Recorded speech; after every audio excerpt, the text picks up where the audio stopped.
Hello दोस्तों, कैसे हैं सब। मैं हिमांशु स्वागत करता हूं आप सबका आपके अपने चैनल कॉमिक वर्ल्ड पर। तो चलिए दोस्तों, शुरू करते हैं राज कॉमिक्स में बाकेलाल सीरीज की अगली कॉमिक्स, बाकेलाल और भूतों की टोली।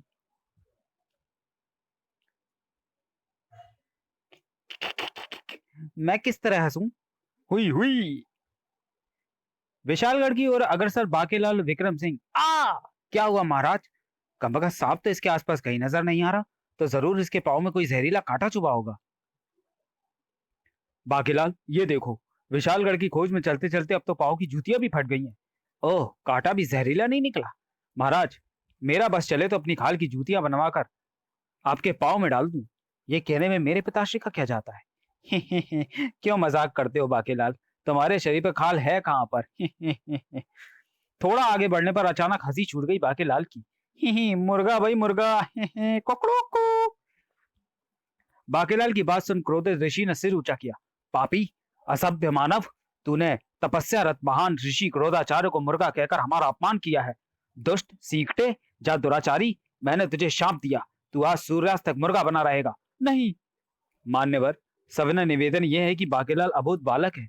इस नादान बालक को क्षमा कर दें, आपकी अति कृपा होगी। जा, चला जा मूर्ख, अन्यथा तुझे मुर्गी बना दूंगा।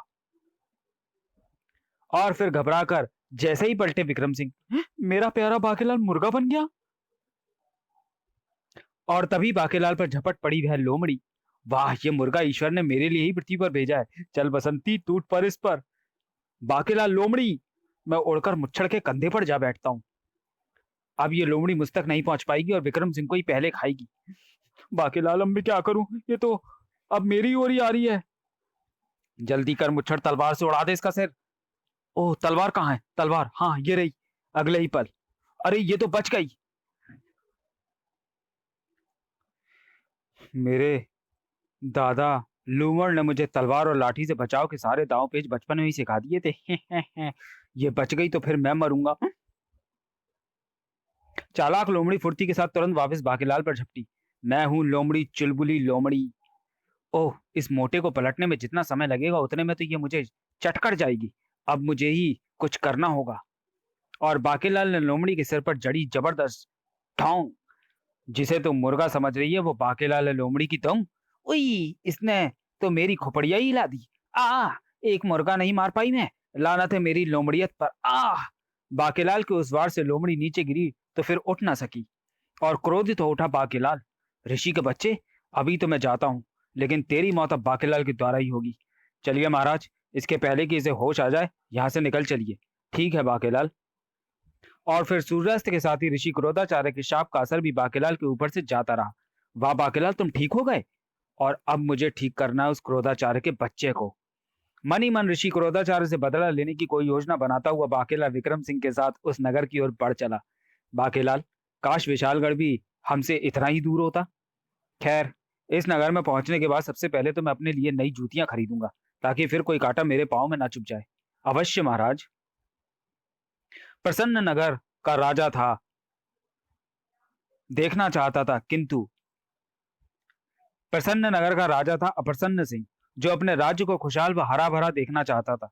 किंतु उसकी इस इच्छा पर वज्रपात कर रही थी वहां की बढ़ती जनसंख्या।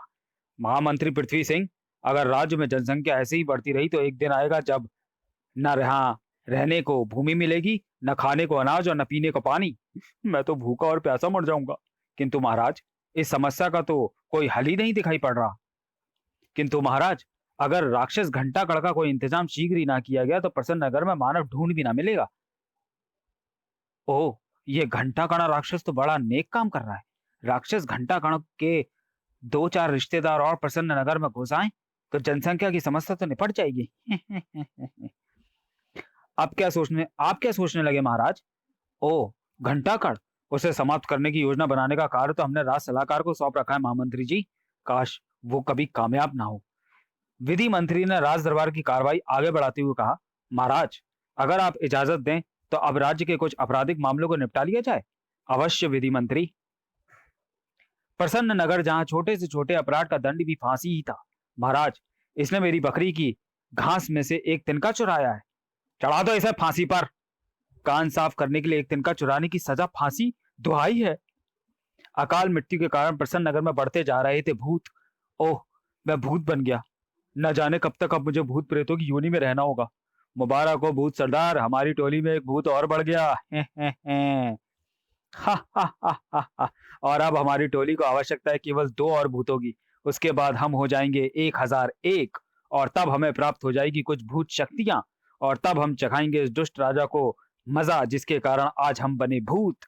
और तब मैं बनूंगा प्रसन्न नगर का राजा, और तब यहाँ मैं बनाऊंगा भूत बस्ती, और तब होगा चारों ओर हमारा ही राज। इधर महामंत्री दुखी सिंह के मन में भी योजनाओं के ताने बाने बुने जा रहे थे। राजा प्रसन्न सिंह, न जाने कब से मैं प्रसन्न नगर का राजा बनने की इच्छा मन में दबाए बैठा हूँ। बस केवल एक बार वो चमत्कारी दवा तैयार हो जाए, उसके बाद मैं देखूंगा कि प्रसन्न नगर के राजा राज सिंहासन पर तुम कब तक बैठते हो। किस चमत्कारी दवा के बनने की प्रतीक्षा थी महामंत्री दुखी सिंह को। इधर नगर में अपना आतंक मचाने फिर आ पहुंचा था घंटा कण। तुम्हारी जिंदगियों की छुट्टी की घंटी बज गई। आ गया घंटा कर्ण। टन टन टन। आ गया घंटा कर्ण, आ गया, भागो। कई निर्दोष व भोले भाले नागरिक घंटा कण का शिकार बन चुके थे। महाराज, ऐसे में आपका फर्ज है कि आप इन निर्दोष प्राणियों के प्राण बचाएं। आ था। घंटा कण का प्रिय आहार था मानव का मांस। उसी की खोज में वो अक्सर नगर पर आक्रमण करता रहता था। आज के भोजन की व्यवस्था तो पूरी हो गई।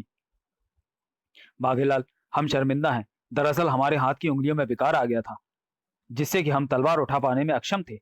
उफ, यह प्रयास भी विफल हो गया। अगर ये मुच्छड़ राक्षस से टकरा जाता तो इसका काम आज ही तमाम हो जाता। और तभी बाकीलाल की निगाह पड़ी वहां से बड़बड़ाते हुए गुजरते एक राज कर्मचारी पर। उफ, महाराज के दिए समय का आज आखिरी दिन है। अगर आज भी मैंने घंटाकड़ को समाप्त करने की कोई तरकीब महाराज को नहीं बताई तो वो मुझे फांसी पर लटका देंगे। इधर को सोचते हुए सहसा ही बाकीलाल की बातें खिल उठी और आहा, बन गई योजना। अब वह दुष्ट ऋषि क्रोधाचार बाकी के जाल से नहीं बच सकता। ठहरिए ठहरिए श्रीमान, कौन हो तुम और मुझसे क्या काम है? मेरा नाम बाकीलाल है। आप अभी घंटागढ़ के विषय में क्या बतबता रहे थे? ओह, मैं यहाँ के राजा का सलाहकार हूँ। घंटागढ़ के आतंक को देखते हुए महाराज ने उसे खत्म करने की जिम्मेदारी मुझे सौंपी है, और मुझे समाप्त करने की और मुझे उसे समाप्त करने की कोई तरकीब नहीं सूझ रही। तो समझिए कि आपका कार्य तो हो गया। क्या? मगर कैसे? बाकीलाल, ये तुम क्या कह रहे हो? मैं बिल्कुल ठीक कह रहा हूं महाराज। शिवजी की कृपा से अभी अभी मेरे कानों में एक भविष्यवाणी हुई है कि अगर ऋषि क्रोधाचार्य की अस्थियों द्वारा निर्मित शस्त्र से घंटाकण पर वार किया जाए तो उसकी मृत्यु निश्चित है। ऋषि क्रोधाचार्य? ऋषि क्रोधाचार्य? किंतु ये ऋषि क्रोधाचार्य मुझे मिलेंगे कहाँ? वह तो मैं तुम्हें बता दूंगा, किंतु ध्यान रहे, ऋषि क्रोधाचार्य पर तुम्हें छिपकर ही वार करना होगा, अन्यथा वो तुम्हें तुरंत शाप देकर मुर्गा बना देंगे। बाकीलाल ने राज सलाहकार को उस स्थान का पता बता दिया जहां ऋषि तपस्यारत थे। तब किंतु बाकीलाल, यह सब चूंकि मैं तुम्हारे कहने पर कर रहा हूं, अतः तुम्हें तब तक नजरबंद रहना होगा जब तक कि मैं घंटाकण का अंत नहीं कर देता। मुझे मंजूर है। और एक साथ कई बाण ऋषि क्रोधाचार्य के सॉरी इस प्रकार राजा सलाहकार को सैनिकों को साथ लेकर आ पहुंचा ऋषि क्रोधाचार्य के तप स्थल पर। वह रहे ऋषि क्रोधाचार्य, चलाओ बाण। और एक साथ कई बार ऋषि क्रोधाचार्य के शरीर में पैवस्त होते चले गए। कौन है वो जिसने हमें जिंदगी की पीड़ा से मुक्त करने का उपाय किया है? सामने आओ। हमें क्षमा करें ऋषि महाराज, हमने बाकीलाल के कथानुसार आपकी अस्थियां प्राप्त करने के लिए ही छिपकर ये वार किए हैं, ताकि दुष्ट राक्षस घंटाकण का वध किया जा सके। बाकीलाल? ओह, तब तो मेरी अस्थियों से निर्मित उस शस्त्र को अब बाकीलाल को सौंप देना। बाकीलाल कोई भी 3 युद्ध इससे लड़ेगा तो पराजित नहीं होगा। 3 लड़ाइयों के बाद ये शस्त्र समेत गायब हो जाएगा। मैं अवश्य ऐसा ही करूंगा ऋषिवर, किंतु कृपया आप मुझे बताएं कि आप इतने कष्टप्रद ढंग से किस उद्देश्य से तपस्या कर रहे थे? पुत्र राज कर्मचारी, मुझे स्वेच्छा से प्राण त्याग करने का वर मिला हुआ है, किंतु मैं मृत्यु के नाम से बहुत भयभीत हूँ। मेरी उम्र 500 बरस 5 माह 5 दिन 5 घंटे हो चुकी है। मैं इस जिंदगी से तंग आ चुका हूं और मैं मृत्यु चाहता था, किंतु स्वेच्छा से प्राण त्यागते हुए भय लगता था मुझे। किंतु अब बाकीलाल के कारण यह कार्य संभव हो गया। अब मैं ये प्राण त्यागता हूँ। फिर देखते ही देखते चमत्कार हुआ। ऋषि का शरीर कंकाल में बदल गया। ओ, ऋषिवर के चमत्कार से ही यह संभव हुआ है। इस प्रकार ऋषि की अस्थियां वहां से समेट ली गईं वापस महल लौटकर सब कुछ बताने के साथ ही राजा राज सलाहकार ने वह शस्त्र बाकेलाल को सौंप दिया।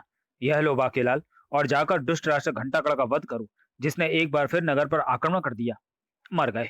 उफ, ये क्या मुसीबत गले डाल दी उस दुष्ट ऋषि ने। अगर मुझे हकीकत का पता होता तो मैं कदापि भी उस ऋषि को मारने की योजना न बनाता। मरता क्या ना करता। अंततः बाकेलाल को घंटाकड़ का वध करने को निकलना ही पड़ा। अब अगर घंटाकड़ का वध करने से मना किया तो ये राज सलाहकार मुझे कारागार में डाल देगा।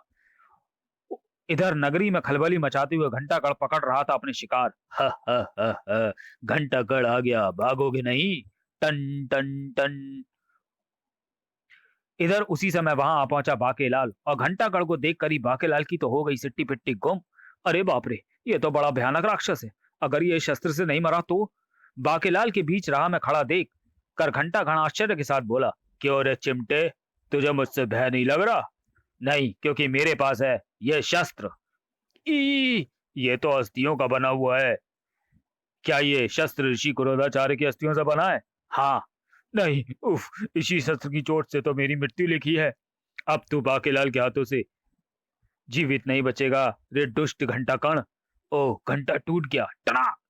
बाकेलाल के उस बार को घंटाकण ने अपने घंटे पर रोका, और इसके साथ ही बाकेलाल पर किया हथौड़ी का प्रहार, जिसे बाकेलाल ने रोका उस अस्थि शस्त्र पर। और अरे बाप रे, हथौड़ी भी गई। तना। बाकेलाल ने घंटाकड़ पर पुनः अस्थि शस्त्र का प्रहार किया। इस बार तो मैं ठुमका लगाकर बच गया, लेकिन अगली बार क्या होगा? बाकेलाल ने पुनः शस्त्र घुमाया। ओह, इस बार मैं टांग उठाकर बच गया, लेकिन अगली बार क्या होगा? बाकेलाल ने इस बार पहले से कहीं तीव्र गति के साथ घुमाया शस्त्र। ओह, इस बार तो मैं दांव लगाकर बच गया, लेकिन अगली बार क्या होगा? और इस बार बाकेलाल के वार से स्वयं को ना बचा पाया घंटाकण। बम मारा। आ, घंटाकण, इस बार तो बच गई तेरी घंटी।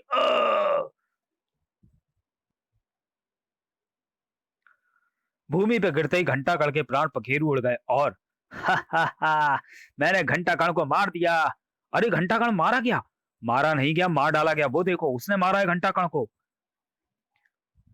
तभी वहां पहुंचे राज सलाहकार और विक्रम सिंह। अरे वाह, घंटाकण मारा गया। सैनिक महल जाकर तुरंत महाराज को सूचित करो। मैं जानता था कि मेरा प्यारा बाकेलाल घंटाकण को अवश्य मार देगा। घंटाकण की मृत्यु के समाचार के साथ ही नगर में चारों ओर प्रसन्नता उमड़ पड़ी। बाकेलाल, यह सूचना महाराज तक पहुंचा दी गई है। वो स्वयं यहाँ आने वाले हैं तुम्हें पुरस्कृत करने। बाकेलाल जिंदाबाद। और मेरे प्यारे बाकेलाल, आगे कर अपना गाल। जी करता है इसी शस्त्र से इस मुच्छड़ का भी मुंह तोड़ दूं, पर मैंने इस पर वार किया तो इसके मुंह में विकार आ जाएगा। तो चलिए दोस्तों, वीडियो को यहीं समाप्त करते हैं और मिलते हैं बाकेलाल और भूतों की टोली के दूसरे और अंतिम भाग में अगले वीडियो में। तब तक के लिए धन्यवाद।